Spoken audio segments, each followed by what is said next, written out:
Endometriose. Esse que é um assunto tão comum na saúde da mulher e que eu vou trazer aqui para dentro do canal agora para a gente poder conversar um pouco mais sobre isso e como que a dietoterapia chinesa pode nos ajudar no tratamento de tantas mulheres. E eu sou uma delas, como profissional e como paciente, vou te contar um pouco da história.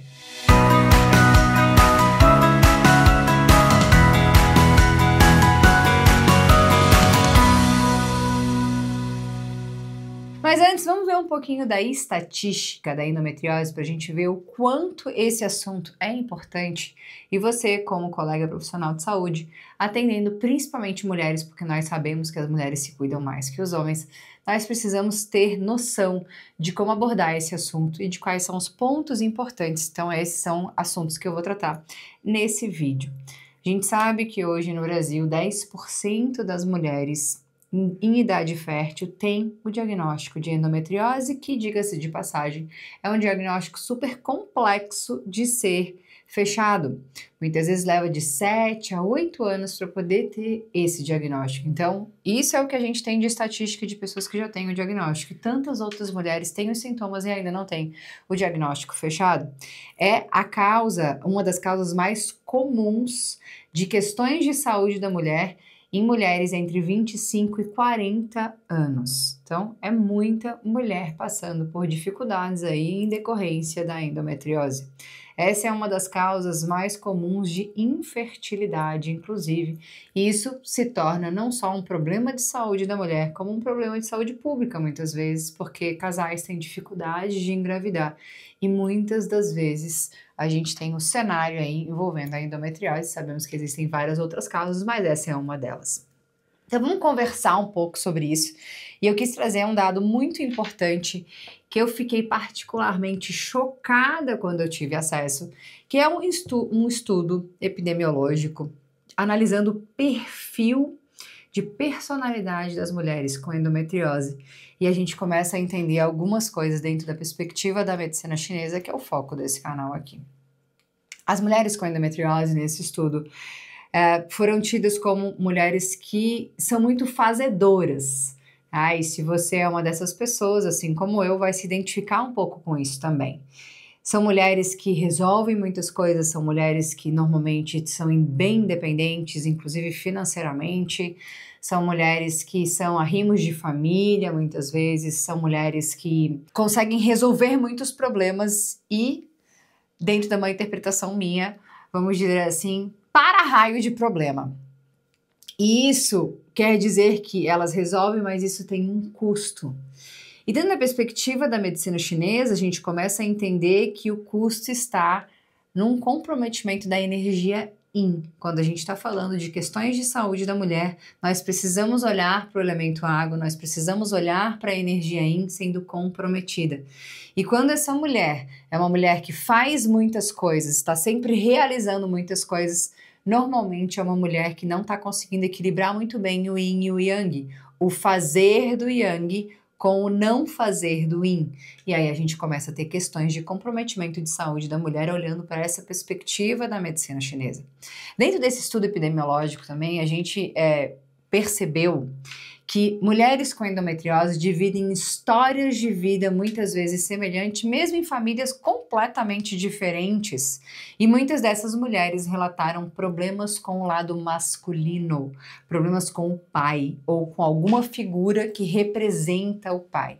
E isso é muito curioso quando a gente vai olhar pela perspectiva da metafísica da saúde, que é um dos objetos de estudo meu também, e a gente começa a entender que por essa figura masculina, às vezes não ter uma boa representatividade pelo olhar dessas mulheres que desenvolveram endometriose, elas acabam se tornando muito yang.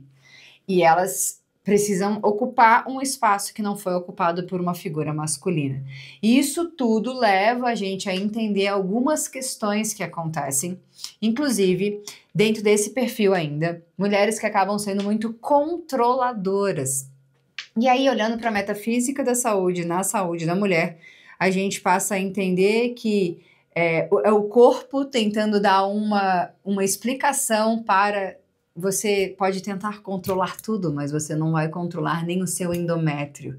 E aí as células endometriais começam a se proliferar em tecidos que não deveriam existir. E isso a gente acaba tendo uma condição de doença autoimune associada com a endometriose também. Então são vários aspectos que eu estou trazendo aqui, algumas das informações. Evidentemente que esse assunto precisa ser muito bem estudado e poderia levar horas dando uma aula sobre endometriose dentro da visão da medicina chinesa, trazendo esses outros aspectos.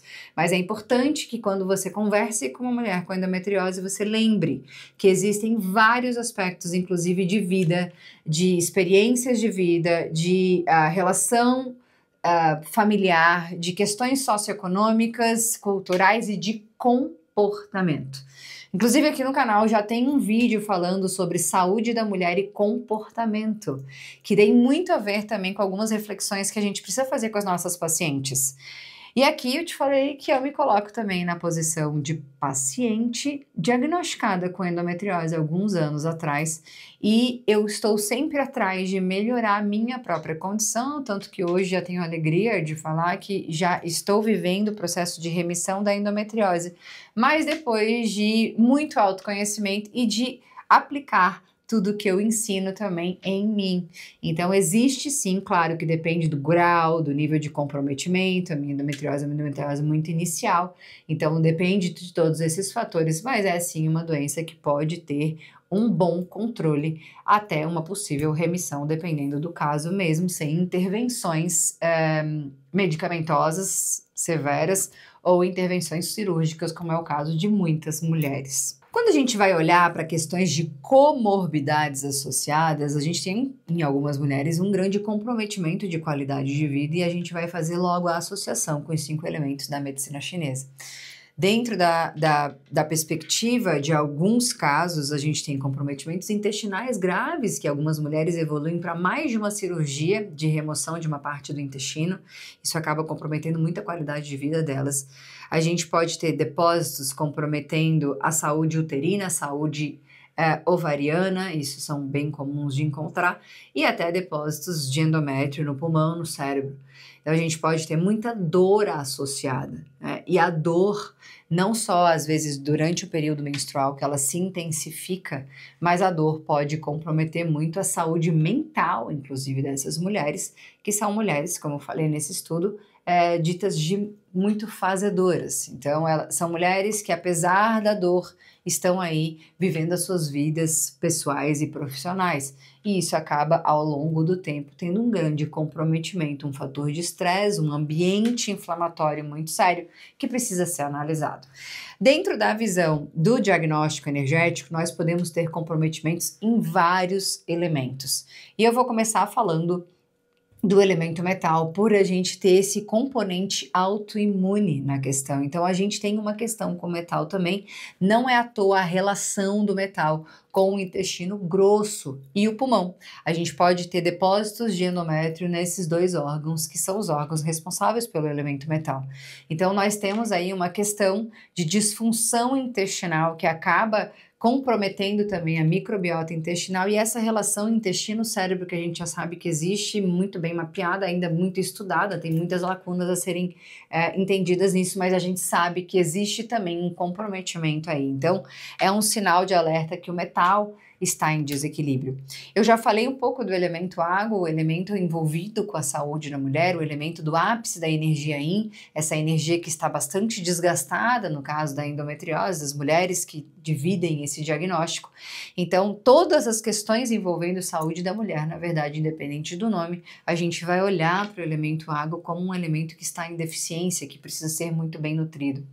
Tudo que envolve fluxo menstrual, sangue na região da pelve, né? Essa movimentação de TPM, de cólicas e de fluxo, coágulos, normalmente são mulheres que experimentam fluxos bastante intensos e isso tudo reflete um problema no elemento madeira. Então aí a gente já tem esses 3 elementos na sequência, metal, água e madeira, em sofrimento, em desequilíbrio. E isso precisa ser visto dentro de uma visão integrativa dos profissionais que trabalham com medicina chinesa. Consequentemente, muitas vezes a gente também tem um problema no elemento terra, porque o elemento madeira faz essa dominância, hiperdominância quando ele está em excesso, e no caso das mulheres com endometriose, eles tendem a estar em excesso e faz uma hiperdominância no elemento terra. Então a gente pode acabar comprometendo também as funções do baço, do pâncreas, do estômago. Não é à toa também a gente ter alguns comprometimentos, às vezes associados de digestão, de uma forma geral, de fluxo, né, metabólico aí, tendo também um comprometimento desse elemento terra. E por fim, muitas vezes a gente acaba tendo o elemento fogo associado também, porque dificilmente um elemento só do sistema vai permanecer ileso, né? Já que os elementos eles têm essa movimentação entre eles, sendo mãe, filho, avô, neto, a gente tem essas linguagens na medicina chinesa, e é dificilmente um elemento sair ileso. Então, o que a gente vê de manifestações no elemento fogo nas mulheres com endometriose, muitas vezes, é uma agitação excessiva. São mulheres que têm tendência a ter transtornos de ansiedade de uma forma geral. Isso tudo reflete um desequilíbrio no elemento fogo também, associado com fatores estressantes, que também é um desequilíbrio aí da madeira. Então, veja, dependendo do caso, e aí cada caso precisa ser analisado de forma individual, cada história, cada estilo de vida, cada rotina, para que a gente possa dar os tratamentos mais indicados, mas em alguns casos a gente pode ter os 5 elementos em desequilíbrio, e essa mulher precisa ser tratada na sua integralidade para que a gente tenha bons tratamentos e bom controle de sintomas no mínimo, para não depender apenas de ações hormonais, como a maioria das mulheres na medicina moderna está dependendo apenas disso, né, de tratamento farmacológico dentro de controle hormonal, e as outras questões todas não são trabalhadas. Então a saúde mental dessa mulher não é trabalhada, a saúde intestinal dessa mulher não é trabalhada, a desinflamação não é trabalhada. E aí a gente entra no último ponto, no último aspecto desse meu vídeo hoje, que são as questões de tratamento. Então, quando a gente sabe que tem vários pontos aí de atenção na endometriose, tanto comportamentais quanto de saúde mental, saúde física, a gente precisa englobar tudo isso dentro do nosso tratamento, e por isso que profissionais que têm sucesso no tratamento dessas mulheres precisam ter uma visão integrativa para que possa ser capaz de englobar a maior parte desses assuntos, pelo menos. E aí a gente está falando da dietoterapia chinesa como uma terapêutica muito interessante para equilibrar essas alterações que a gente tem nos 5 elementos, porque é isso que a dietoterapia chinesa faz. A gente consegue o retorno do equilíbrio das energias yin e yang que estão desequilibradas no caso da endometriose, né? Muito mais tendendo ao yang do que ao yin. E a gente tem esse desequilíbrio dos 5 elementos que precisam ser ajustados para que a gente possa ter tratamentos realmente mais eficazes. E a gente consegue com a dietoterapia chinesa grandes feitos, haja visto o meu caso e tantas outras mulheres que a gente acompanha dentro da nossa comunidade de alunos também. Então a gente entraria com estratégias para fortalecer os elementos que estão deficientes, que muitas vezes são 3 elementos deficientes, mas cada caso é um caso. A gente tem elemento terra deficiente, elemento metal deficiente, elemento água deficiente. Então a gente precisa entrar aí com os alimentos que vêm da terra, para nutrir bem o yin, raízes e tubérculos, estamos falando dos alimentos que são protegidos por uma casca, também nutrem bem o yin, estamos falando de alimentos mais aquecidos, e quando eu falo aquecidos eu não estou falando da natureza quente, eu falo de alimentos cozidos mesmo, porque a gente precisa trazer mais nutrição do yin para essa mulher. A gente precisa diminuir o consumo dos alimentos quentes, então a gente precisa tirar a canela, cúrcuma, gengibre do dia a dia dessa mulher, porque ela já está yang demais, e esses alimentos vão só potencializar o desequilíbrio quente que ela já tem. Essas são estratégias que vão poder minimizar o impacto energético do desequilíbrio que está acontecendo na vida dessa mulher. E a gente precisa tomar muito cuidado com os alimentos ácidos, porque eles atuam em cima do elemento madeira, que normalmente nessas mulheres já está em excesso. Isso é o domínio da dietoterapia chinesa. Evidentemente que cada caso é um caso e precisa de estratégias bem detalhadas e personalizadas. Eu tentei trazer as estratégias que se encaixam na maior parte dos casos, mas nenhuma informação desse canal substitui uma boa consulta com um profissional especializado nessa área. E se você é um profissional de saúde que quer ter domínio de diagnóstico energético, entender os desequilíbrios dos 5 elementos, os desequilíbrios das energias yin e yang, e entender os tratamentos que podem equilibrar esse sistema energético com a dietoterapia chinesa, eu te convido a acessar o link que está aqui embaixo na descrição deste vídeo, que é para te apresentar a minha formação completa em dietoterapia chinesa. Eu espero que esse vídeo tenha te trazido luz a alguns assuntos que estavam nebulosos ou que você desconhecia. Se por favor isso é um caso, deixa aqui na descrição desse vídeo para eu poder saber o que eu contribuí para aumentar o teu conhecimento. E eu espero muito que você possa espalhar essa mensagem, porque tem muitas mulheres que não são compreendidas no que sentem e que talvez esse vídeo pode ser um pouco mais esclarecedor. Se você gostou, deixe o seu like, deixe o seu comentário, se inscreva no canal, ative o sininho de notificação, porque toda semana tem vídeo novo por aqui e a gente se encontra em uma próxima oportunidade. Obrigada por ter acompanhado. Tchau, tchau!